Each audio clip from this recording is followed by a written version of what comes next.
చేయక చేయగోరని కీడే చేయుచున్నది.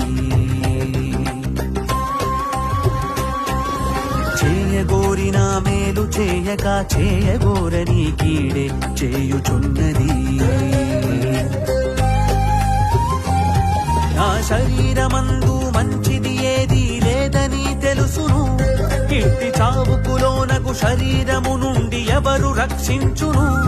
అయ్యో ఎంత దౌర్భాగ్యుడను, ఇట్టి శరీర దురాశ కలిగిన నన్ను ఎవరు రక్షించును? ఘోర పాపినైనా యేసే క్షమించును. యేసే క్షమించును.